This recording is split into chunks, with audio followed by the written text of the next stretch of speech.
Graças a Deus, amados irmãos e amigos, a paz do Senhor, graças por esta oportunidade. Mais uma vez estamos aqui, juntamente com todos, para meditarmos na palavra de Deus, trazendo uma reflexão, como fazemos todo domingo. E não sendo diferente, hoje quero trazer para a nossa reflexão o Salmo 1.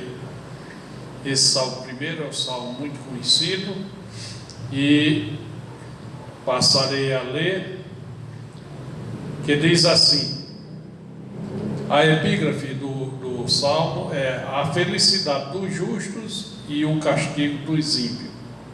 Bem-aventurado o varão que não anda segundo o conselho dos ímpios, nem se detém no caminho dos pecadores, nem se assenta na roda dos escarnecedores. Antes tem o seu prazer na lei do Senhor, e na sua lei medita de dia e de noite.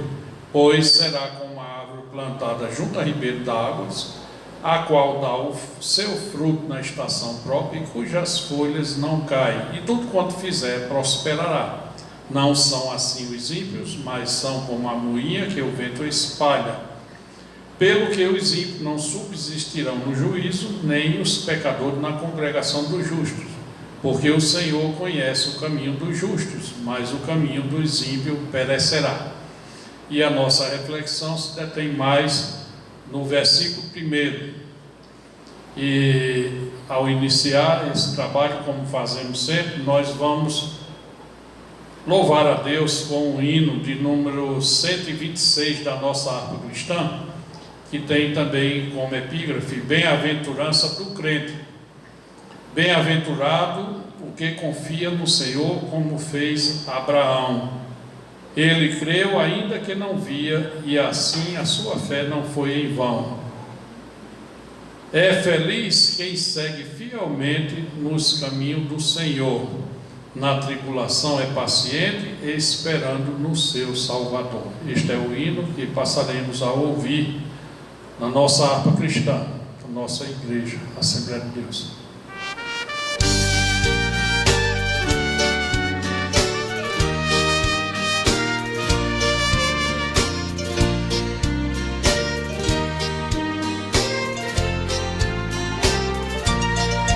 Bem-aventurado quem confia no Senhor, como fez Abraão. Ele creu ainda que não via, e assim a fé não foi em vão. É feliz quem segue fielmente nos caminhos santos do Senhor. Na tribulação é paciente, esperando no seu Salvador. Os heróis da Bíblia Sagrada não fruíram logo seus troféus, mas levaram sempre a cruz pesada para obter poder dos céus. E depois saíram pelo mundo como mensageiros do Senhor, com coragem e amor profundo, proclamando Cristo Salvador. Deus terá coroa, passará por mais tribulação.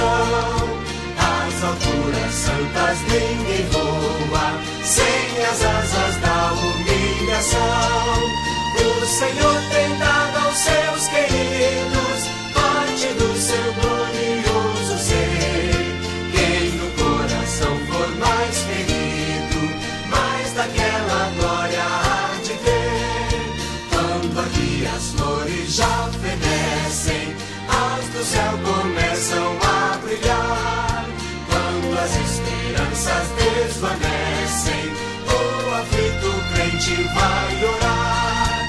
Os dois belos hinos em poesias foram escritos em tribulação, e do céu as lindas melodias se ouviram na escuridão. Sim, confiado inteiramente na imensa graça do Senhor.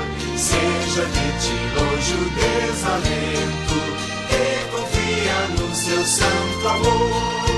Aleluia, seja a divisa do herói todo vencedor.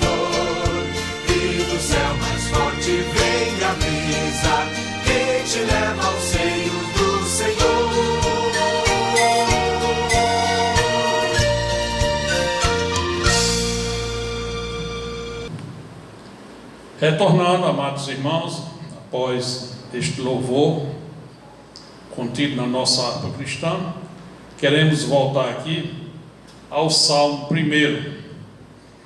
É bem verdade que no princípio esses livros dos Salmos era dividido em 5 livros, né? O primeiro livro de 1 a 41 Salmos, o segundo de 42 a 72, o terceiro de 73 a 84, o quarto 90 a 106 e o quinto de 107 a 150. E este salmo, ele é como uma chave de ouro abrindo este inário, hoje contido os 150 na Bíblia, numa série consecutiva.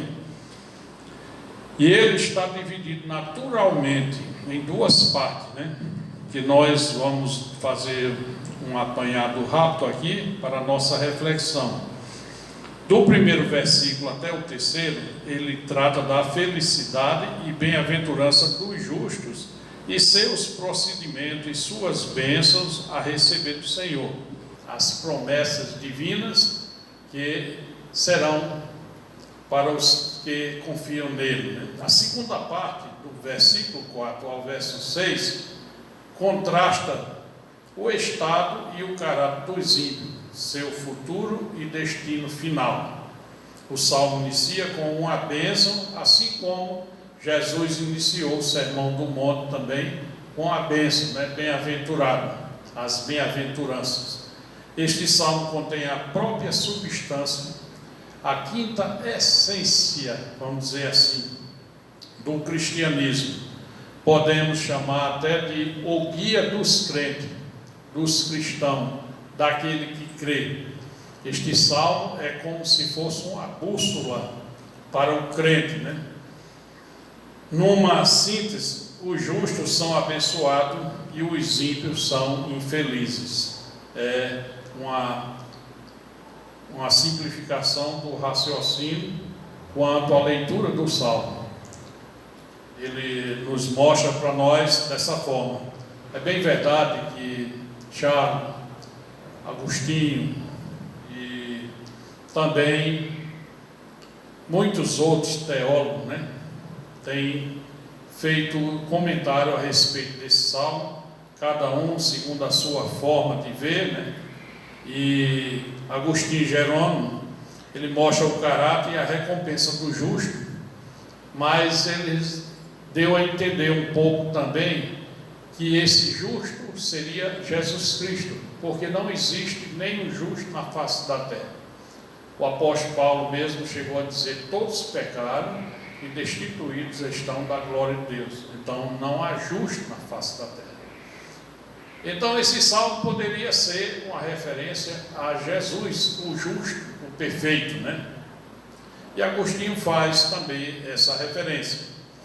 E é bem verdade que durante a história da humanidade, nenhum filósofo, nenhuma filosofia, nenhum entendimento sábio conseguiu expressar a verdadeira felicidade. Tudo de forma vã, passageira e efêmera, mas esse salmo traz a verdadeira felicidade de uma forma sublime. Inspirado pelo Espírito Santo, o salmista escreve para nós a verdadeira felicidade. E ele ensina, no verso 1, ao justo a afastar-se do mal, a conhecer aquilo que não procede de Deus e se afastar. Ele ensina para o crente que a meditação ajuda a manter-se separado do mal, fortalecendo nas horas difíceis, mostrando as circunstâncias e mostrando o caminho perfeito, que é o caminho do Senhor. E ele diz que é bem-aventurado o varão que não anda, né? Aqui nós vemos 3 verbos seguidos, né? Que não anda, não se detém, nem se assenta. E é interessante que Calvino também, quando ele faz o comentário, ele destaca também esses 3 verbos, assim como Charles, né? Também destaca esses 3 verbos, mostrando uma progressão não que existisse na Bíblia esse sentido, mas um entendimento de que um abismo chama outro abismo. Então, se o cristão ele começa a andar no caminho do ímpio, provavelmente, se ele se deter, a coisa complica mais. E se ele se assentar, já está num acordo pleno, quer dizer, está no fundo do poço. Então, por isso que eu, com muita propriedade, olhando os que entendem e comentando, eu creio que este salmo é o guia dos crentes. E é interessante que a vida do crente é como uma carta aberta, e se conhece o crente de uma forma muito fácil, pela palavra de Deus, porque a palavra de Deus diz: pelo fruto conhecereis a árvore. Então, se a árvore produz frutos dignos de arrependimento, fruto do Espírito Santo, aí sim se conhece que é um crente. Mas se produz fruto da carne, aí é diferente. Quais são os frutos da carne? Lascívia, inveja, contenda, porfia, regulações, heresias, idolatrias, tudo isso e outras coisas mais, né? O crime, tudo, o roubo. Então, o fruto da carne é diferente. O fruto do Espírito, as obras da carne, elas são várias, são tantas que o apóstolo Paulo diz assim: e coisas semelhantes a essa, lá em Gálatas, aí descrevendo no capítulo 5, né? E o fruto do Espírito, nós vemos que é paz, gozo, longanimidade, fé, mansidão, temperança, e contra essas coisas não há lei. Por quê? Porque a lei é a lei perfeita de Deus. A lei ela é feita para os que andam fora da lei, não para os que andam cumprindo a lei. Então esse versículo primeiro ensina o justo a afastar-se do mal, fugir do mal, como o Senhor dá o testemunho de Jó. Jó, um homem reto, justo, temente a Deus e que se desviava do mal. Então o crente se desvia do mal. Ora, irmão, como é que podemos se desviar do mal convivendo com o mal, convivendo com o ímpio? Nesse mundo tereis aflições. Jesus falou com muita propriedade, mas nós sabemos que vencemos este mundo em Cristo. Sem Ele nada podemos fazer. E o salmista, com muita propriedade, mostra para nós, né? Bem-aventurado é um termo muito antigo, não digo original, porque eu não conheço os originais, mas é muito antigo, e que se referia à felicidade que vinha dos deuses. No caso dos hebreus, a felicidade que vinha de Deus somente. Então era uma felicidade que transcende a nossa capacidade de pensar. Não é uma felicidade imanente, ser feliz, como algumas tradições novas expressam. Mas bem-aventurado é uma felicidade que vem só de Deus. Ela é mais abrangente. Ele diz: bem-aventurado o varão que não anda segundo os conselhos dos ímpios. Quais são os conselhos dos ímpios? Os ímpios se detêm na sua própria legislação, na sua lei, nos seus decretos, nos seus protocolos, né? Que são passageiros, são efêmeros, mas a lei de Deus é perfeita e é eterna. E o ímpio, ele é um indivíduo que ele não crê, ele não é religioso. Não é a questão do ateu, porque só em dizer que é ateu, ele está crendo, ele falta ver para consolidar a sua fé. Mas é sobre o ímpio. O ímpio, ele não tem complacência, porque não tem respeito próprio, nem com ele, nem com a família, nem com os demais. Nós vemos a questão de muitos governantes na história da humanidade, né? Quanta impiedade por parte de muitos governos, né? Ainda hoje não é diferente. A impiedade, ela continua, porque o Senhor disse: o mundo jaz no maligno. E a lei humana é justamente a âncora do ímpio. Ele se prevalece da lei, e pela lei ele pratica o mal. E a lei é instituída por ele próprio, o ímpio, não só pelos bons. Porque quando é instituída pelo que faz bem, ela é benéfica para toda a sociedade. Mas quando é instituída pelo ímpio, ela traz o mal para toda a humanidade. e não foi diferente dos tempos passados. Então ele disse para nós com muita propriedade aqui, que não anda segundo os conselhos dos ímpios. O ímpio, ele é perverso, ele é má, ele não tem escrúpulos, ele busca seu próprio bem, seu próprio prazer, que é passageiro. Ele não crê em Deus, ele não se preocupa com a salvação, segundo os conselhos dos ímpios, nem se detém no caminho dos pecadores, né? Aquele que peca deliberadamente, que não tem a consciência de que vai prestar conta dos seus erros, aquele que não reconhece a soberania de Deus, o governo do Senhor, porque do céu, a terra, tudo que nela há é do Senhor, e Ele governa tudo, e Ele está na liderança de tudo. E ele prossegue aqui, dizendo, nem se assenta na roda dos escarnecedores. Se assentar na roda daqueles que zombam do Evangelho, zombam de Deus, zombam da criatura, daqueles que não têm uma consciência de conhecimento, sabedoria, de entendimento, são nécios diante da palavra. Eles são como pessoas que não têm conhecimento nenhum da palavra, nem interessa conhecer, porque rejeita qualquer coisa que venha da parte de Deus. Por isso, nós vemos aqui ele falando para nós, né? Que ele, numa progressão de não andar, não se deter, não se assentar. Quando começa a andar, já há um consentimento. Andarão dois juntos se não estão de acordo? A palavra é bem clara. Então, se andam, já está no erro. Se detém, se começa a concordar, começa a partilhar de alguma coisa, já está mais aprofundado no caminho da morte, do erro. E se assenta, se acomoda, né? Se consolida numa posição de conforto com o ímpio, aí ele não é mais um homem feliz, ele passa a ser um homem feliz. O caminho da morte está à sua frente, e é esta posição maior que queremos nesta oportunidade trazer a reflexão nossa.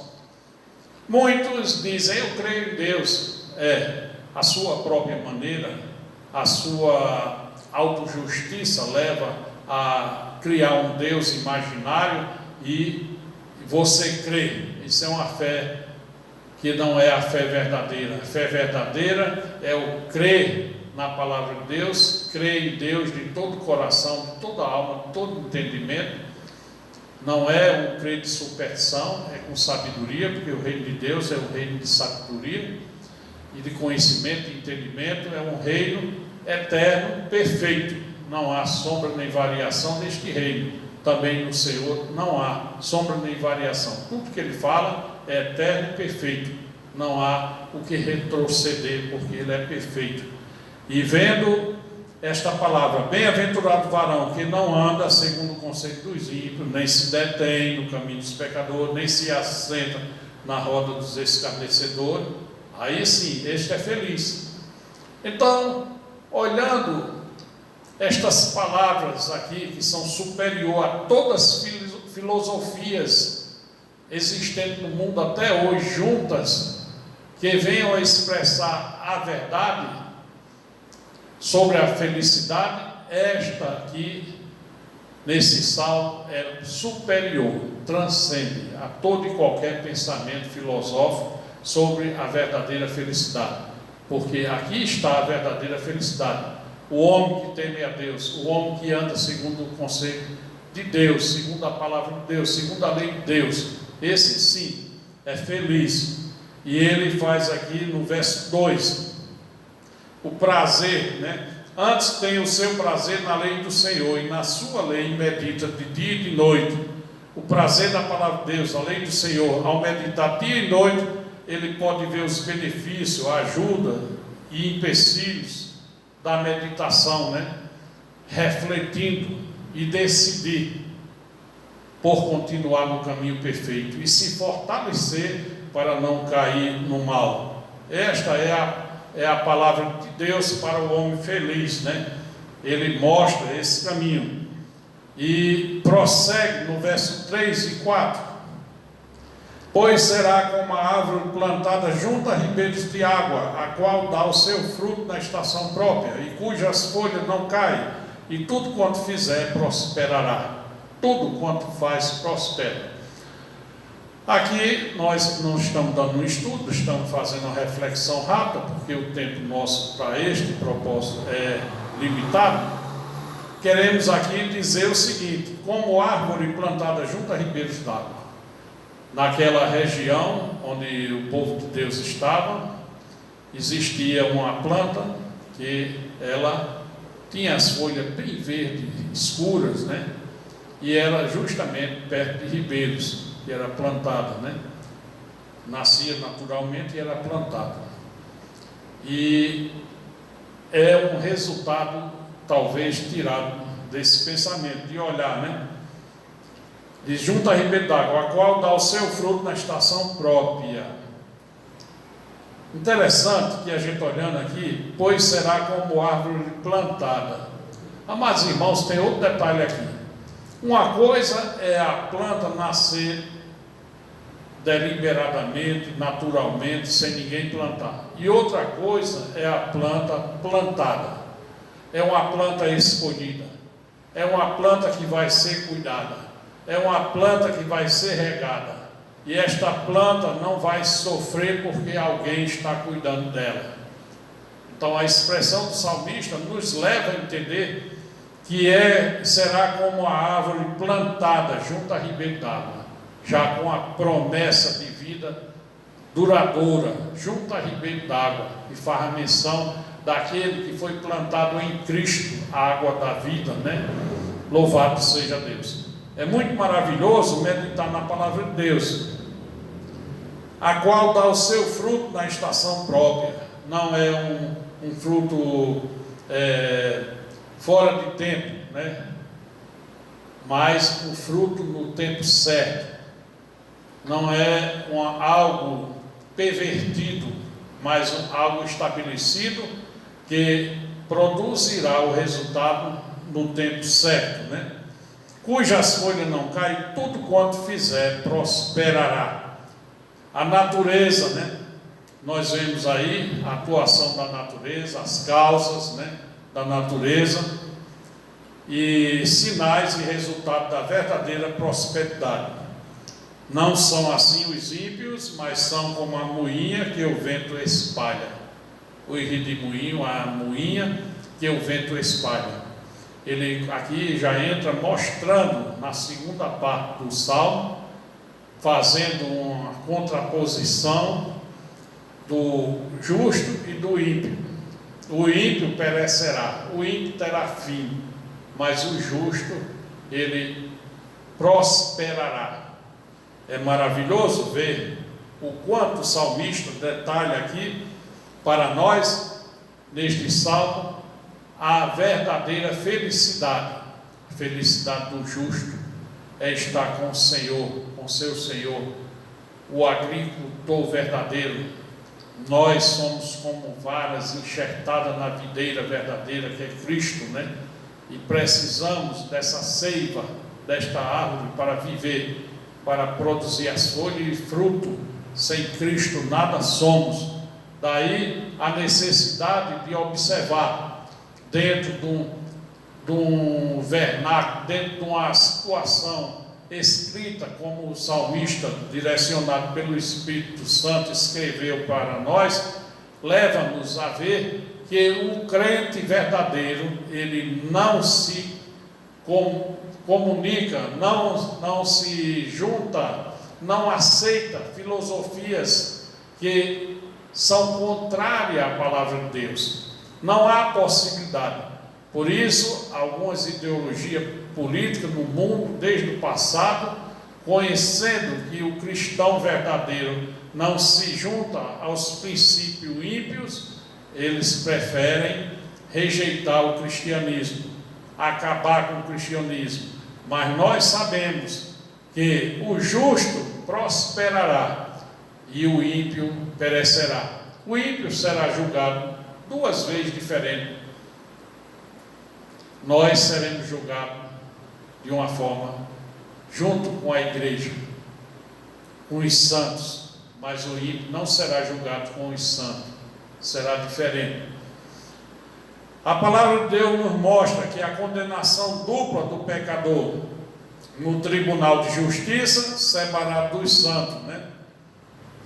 O Senhor conhece o caminho do justo, o seu caráter, sua fonte, os seus resultados. Tudo isto é do conhecimento do Senhor. Isso prosseguindo nos versos seguintes, né? Quando ele diz no verso 5: pelo que os ímpios não subsistirão no juízo, nem os pecadores na congregação do justo. Porque o Senhor conhece o caminho do justo, mas o caminho dos ímpios perecerá. O caminho dos justos são reflexos da palavra de Deus, são produtos da palavra de Deus. Ele produz na prática a vida segundo a palavra de Deus. Isso é o caminho do justo. Não adianta muito dizer, eu creio em Deus, eu sou justo. Não há um justo sequer na face da terra. O justo é o Senhor. Mas nós somos justificados em Cristo se recebermos Ele como Salvador da nossa vida e conhecer ao Pai como Supremo. Conhecendo o Pai e recebendo o Filho, nós temos a vida eterna. Esse é o princípio, está lá em João. E Deus amou o mundo de tal maneira que deu seu Filho unigênito para que todo aquele que nele crê não pereça, mas tenha vida eterna. Deus ama a todos. Deus não faz distinção de aparência, de posições, não. Deus ama todo mundo e quer que todos se arrependam e venham ao pleno conhecimento da verdade. Daí a demonstração do salmista aqui, falando sobre o justo e sobre o ímpio, aquele que realmente rejeita Deus, não quer de jeito nenhum, aquele que não abraça a causa do Evangelho, não abraça a causa do Senhor, a lei do Senhor, aquele que não faz caso. Este é um que se volta para seus próprios princípios, pela sua própria identidade natural humana, e procede de forma irresponsável com relação ao que é bem, fazendo mal e praticando toda a sorte do que não convém e que traz mal à sociedade. A impiedade, ela não tem parâmetros para que possamos dizer que pode ser benéfico aqui ou acolá. Até a filosofia ímpia, ela é maléfica, prejudicial, porque a palavra de Deus é perfeita e traz a condição de vida para todo ser humano. E Deus não tem prazer na morte do pecador, e quer que todos venham ao pleno conhecimento da verdade para, se arrependendo, receber a salvação e vida eterna. Nós vemos nesta oportunidade que Deus aqui revela para todos, tanto o justo como o ímpio, quem é o ímpio e quem é o justo, e que a gente escolha. A gente vive nesse mundo diante de escolhas, uma palavra muito conhecida, mas desde o nascimento a gente escolhe o nome do filho, é uma dificuldade para escolher, a profissão para escolher, tantas outras escolhas que nós nos deparamos na vida, e a escolha da vida eterna é uma escolha que não deve ser deixada de lado ou deixada para segundo plano. A vida eterna está em Cristo. Ele é a vida, Ele é o caminho, Ele é a verdade, Ele é a verdadeira felicidade. Louvado seja Deus. Glória a Deus pela palavra que o salmista nos traz nesse salmo aqui, um salmo de ouro, né? Bem-aventurado o varão que não anda segundo o conselho dos ímpios, nem se detém no caminho dos pecadores, nem se assenta na roda dos escarnecedores. O que vemos no mundo hoje, em meio a uma pandemia, quanta impiedade, quantas coisas fora do projeto de Deus, né? Quantos não olham para Deus, e Deus permite tudo isso para que o homem se volte para Ele. Veja que Ele está no controle de tudo. Ele é quem dá a vida e Ele é quem tira a vida. Não o homem. O homem pode ser um instrumento do mal para tirar a vida, se Deus permitir. Se não, não tira. Os governantes devem, todos eles, se voltar para Deus. Não só os governantes, mas toda a humanidade se voltar para Deus. Porque Deus, Ele é desde o princípio imutável e será eternamente imutável. E é imutável. Ele não muda nem passará. E é a sua palavra, ela nos diz que naquele dia do juízo essa palavra vai nos julgar, não muda, essa palavra é a mesma, e passarão os céus e a terra, mas essa palavra não passará. Nós vemos na continuidade dessa vida que quantos milênios tem passado e a palavra continua a mesma? Mas foi escrita dirigida pelo Espírito Santo. Quem se coloca na posição de ouvir a voz do Espírito, recebe e vive segundo a direção do Espírito Santo, e não segundo a impiedade. Então, amados irmãos e ouvintes, nós queremos, já chegando ao final, o caminho dos ímpios perecerá, né? Ele diz aqui, porque o Senhor, pelo que os ímpios não subsistirão no juízo, nem os pecadores na congregação do justo. Porque o Senhor conhece o caminho do justo, mas o caminho dos ímpios perecerá. Veja bem, o Senhor conhece o caminho do justo. O caráter do justo é produzido segundo a palavra de Deus. As práticas do justo é produzida segundo a palavra de Deus. Se o homem diz que é pastor e suas práticas não condiz com a palavra de Deus, ele é um mentiroso. Se ele diz que é um cristão e não anda praticando segundo a palavra de Deus, ele é um mentiroso. A palavra é bem clara. João diz lá na sua carta, né? Para nós também, mostrando isso aí. O Senhor conhece o caminho do justo, a sua fonte. De onde é que vem essa prática? Vem do próprio Senhor. De onde vem os costumes dos santos, do justo? Vem do Senhor. O santo aqui que falamos não é um santo de asinha, né? Mas é o separado da impiedade, separado do mundo para Deus, é um consagrado para Deus, é um que se volta para Deus e segue a palavra de Deus, assim como Jó, assim como Abraão, assim como os profetas, como os apóstolos, que abandonaram tudo pela palavra de Deus, por amor à palavra de Deus, por conhecer a verdade, e a verdade é Jesus. Louvado seja Deus. Então, os seus resultados, o Senhor conhece o resultado do justo, já sabe o que vai acontecer, já sabe o final, já sabe o resultado, porque procede dele próprio, através da sua palavra. Mas o ímpio, né? O caminho dos ímpios perecerá, é o caminho do orgulho, da incredulidade, da altivez, da sua própria ignorância, né? Rejeitando a sabedoria, que é o Senhor, e praticando sem conhecimento, na sua descrença, o que ele bem entende, né? Também ele está no caminho, né? Perecendo no caminho da profanação, da perseguição, da idolatria, do fanatismo, das ideologias erradas, escrito até por outros ímpios, né? Não sabe discernir a mão da direita nem da esquerda, porque vive cego no caminho da perdição. E o caminho da luz traz tudo a clara, se receber Jesus para a salvação. Veja bem, meu prezado amigo e ouvinte, nós não estamos dando um estudo sobre o Salmo 1. Tem muita coisa maravilhosa para um estudo, mas estamos aqui mostrando a diferença entre o justo e o injusto, né? Aquele que vive segundo a palavra de Deus e o que não vive segundo a palavra de Deus nem aceita, que vive praticando impiedade, e o fim desse último perecerá. No dia do juízo, e esses ímpios estarão noutra posição para juízo e também morte eterna.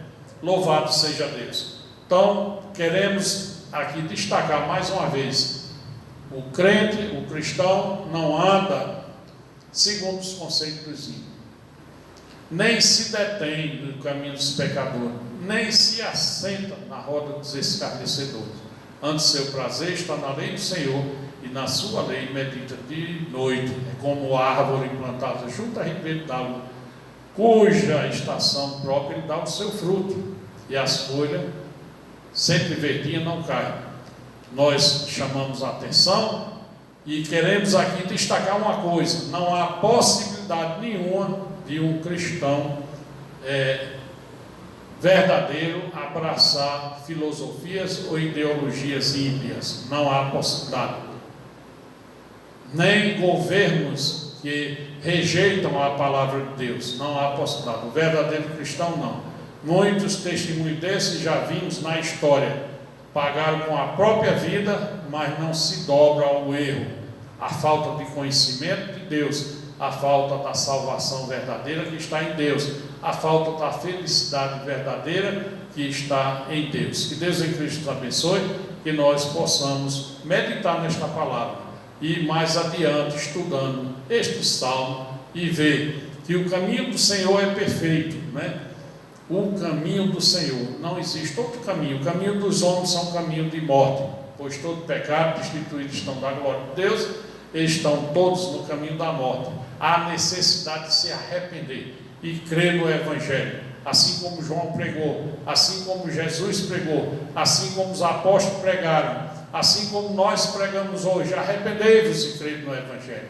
Essa é a mensagem. Não ande segundo o conceito dos ímpios, nem se detenha no caminho dos pecadores, nem se assente na roda dos escarnecedores, aqueles que zombam do Evangelho, zombam de Deus, zombam de tudo, né? Na sua roda de bebedice, de chocarrice, de coisas que não convêm.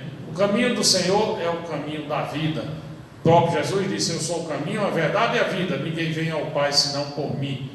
E nós conhecemos muito bem isto e sabemos que o Evangelho do Senhor tem surpresas agradáveis para todo que crê. A única igreja da face da terra, a igreja universal, a verdadeira igreja católica, é a igreja de Cristo. Foi Ele que instituiu. Ele disse: estabelecerei a minha igreja e as portas do inferno não prevalecerão contra ela. É a única igreja na face da terra que tem o batismo no Espírito Santo. Mas nenhuma igreja tem, nenhuma igreja de homem tem isso, porque só quem batiza é Jesus. Ele é quem batiza, Ele é o batizador. Por isso não devemos andar segundo o conceito dos ímpios, nem se deter no caminho dos pecadores, nem se assentar à roda dos escarnecedores. Nós temos que se afastar de politicagem que não aceita o Evangelho, mas está na posição diante de Deus, olhando para o alto, de onde vem o nosso socorro, onde está a nossa fortaleza, o Senhor. Que Deus em Cristo nos abençoe. Queremos orar também encerrando e logo após impetrar a bênção apostólica.